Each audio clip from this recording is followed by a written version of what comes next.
Sometimes the person calling you controlling is the one being controlled by someone else entirely. You know that feeling when someone keeps accusing you of something you're not doing, when every conversation becomes about how possessive or controlling you are, even when you're just trying to be a normal husband. That was my life for 8 months before everything came crashing down in the most unexpected way. My name is Trevor, and I need to tell you about how my marriage fell apart, not because I was controlling, but because my wife Melissa was being controlled by someone I never saw coming. It started about a year ago when Melissa got promoted to regional manager at her marketing firm. I was genuinely proud of her. She'd worked incredibly hard for that position, often staying late and taking calls at home, but something changed after that promotion. She became defensive about everything, especially anything that could be perceived as me questioning her independence. If I asked what time she'd be home from work, I was being controlling. If I mentioned that she seemed stressed, I was being possessive. If I suggested we spend a weekend together instead of her working, I was trying to hold back her career. Every conversation felt like walking through a minefield. The worst part was how she'd analyze my every action. "You're checking my phone screen when it lights up," she'd say. "You're asking too many questions about my day. You don't trust me to make my own decisions." It got to the point where I started second-guessing myself constantly. Maybe I was being too clingy. Maybe I did have control issues I wasn't aware of. I tried backing off completely. I stopped asking about her schedule, stopped suggesting activities together, basically gave her all the space she claimed she needed. But somehow that was wrong too. Then I was being distant and unsupportive. I couldn't win. Our friends started noticing the tension. At dinner parties, Melissa would make comments about how I needed to work on my trust issues or how some people couldn't handle their partners being successful. I felt humiliated, but I also wondered if she was right. Was I really that bad? The breaking point came on a Tuesday night in March. Melissa was on her laptop at the kitchen table, and I walked by to get water from the fridge. Her phone was face down next to her computer, and when it buzzed, she practically lunged to grab it before I could even glance at it. "See," she said, clutching the phone. "This is exactly what I mean. You're always watching, always suspicious." I hadn't even looked at her phone. I was literally just getting water. But she spent the next 20 minutes lecturing me about boundaries and respect and how my behavior was becoming unbearable. That night, lying in bed while she responded to what she claimed were urgent work messages, I realized something had to change. Either I needed professional help for these control issues she kept mentioning, or something else was going on. I decided to suggest couples therapy. When I brought it up the next morning, her reaction was extreme. She got furious, said I was trying to make our problems seem mutual when the issue was clearly my inability to trust her. She accused me of wanting to gang up on her with a therapist, but here's what happened 3 days later that changed everything. Melissa had left for work, forgetting her laptop on the kitchen counter.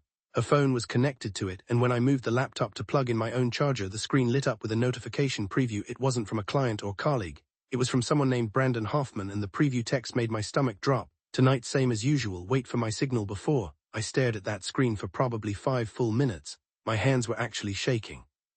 After months of being told I was paranoid and controlling, here was evidence that maybe my instincts weren't wrong after all. I knew I shouldn't look, but I also knew I couldn't spend another day questioning my own sanity.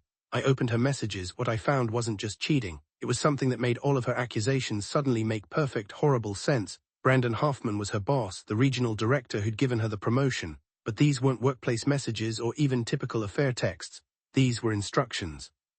Detailed, specific instructions about everything from what to wear to meetings, how to respond to certain clients, even what to order when they had business dinners. Wear the blue dress tomorrow, not black, and make sure you mention the Peterson account exactly how we discussed. Don't stay too late tonight. Your husband might get suspicious if you're working past 8 again. Remember what we talked about regarding weekend availability. You need to train him not to expect your time.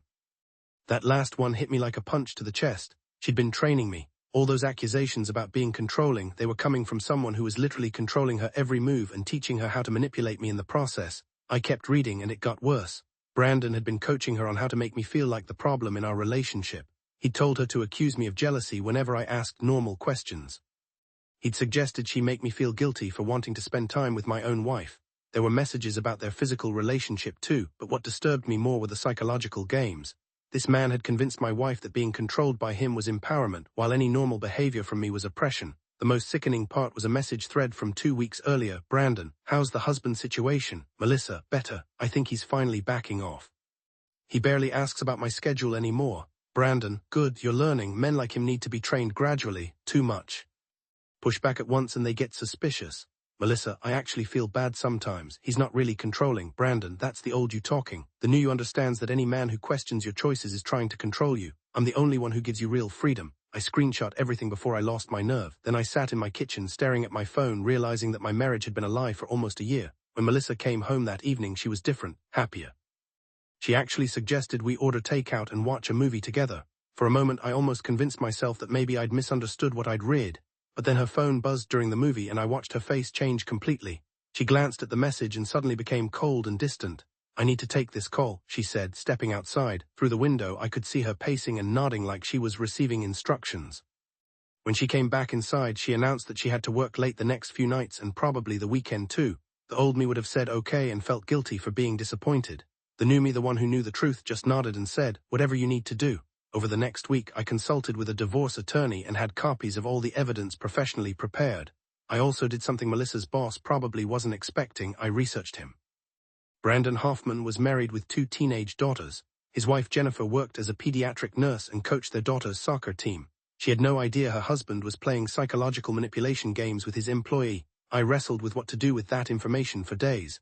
But ultimately, I decided that if someone was going to destroy my marriage by controlling my wife, his wife deserved to know what kind of man she was married to. I arranged to meet Jennifer at a coffee shop near the hospital where she worked. I brought printouts of the most relevant messages, the ones that clearly showed the manipulation tactics and affair. Her reaction was not what I expected. She wasn't shocked, she was relieved. "I knew something was wrong," she said, staring at the papers.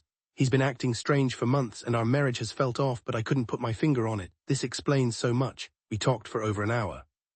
Jennifer told me this wasn't the first time Brandon had exhibited controlling behavior, but it was the first time she'd had concrete evidence of him manipulating someone else the same way he'd tried to manipulate her.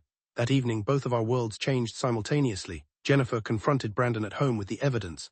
At the same time, I sat down with Melissa and placed printouts of her messages on our coffee table. "I need you to explain these," I said quietly.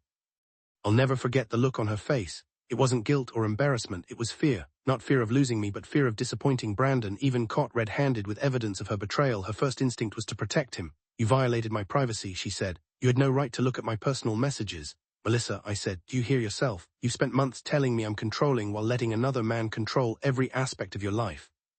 That's when something seemed to crack. She started crying, not the angry tears I expected, but broken, confused tears.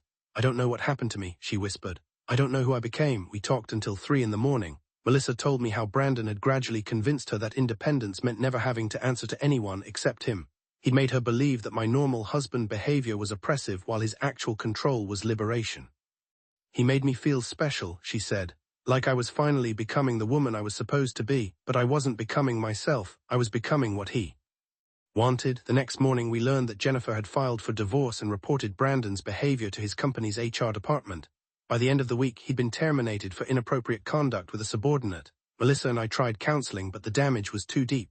She'd been psychologically manipulated and I'd been gaslit for months. We were both different people than we'd been a year earlier. We divorced quietly 6 months later. No drama, no fighting. We were both too emotionally exhausted for that. The strangest part of this whole experience was realizing how subtle psychological manipulation can be. Melissa wasn't weak or stupid. She was targeted by someone who understood exactly how to exploit her desire for professional success and personal growth. As for me, I learned that sometimes when someone keeps accusing you of behavior you know you're not exhibiting, it's worth paying attention to why they need you to believe you're the problem. I'm in a better place now. Melissa is too, from what I hear through mutual friends. She's working for a different company and seeing a therapist to help her understand how she got so lost. Brandon's career never recovered. Jennifer took him for everything in the divorce, and word of his behavior spread through their professional network. Last I heard, he was working for a much smaller firm in a different city. Sometimes I wonder if I should have confronted the situation earlier, but I also know that without concrete evidence, I would have just been the controlling husband making accusations against his wife's boss. The truth had to reveal itself. The lesson I take from all of this is that real love doesn't require someone to give up their judgment or their authentic relationships. If someone is asking you to question your reality or cut ties with people who genuinely care about you, that's not love or independence, that's control. And the person calling you controlling might be the one who's actually being controlled.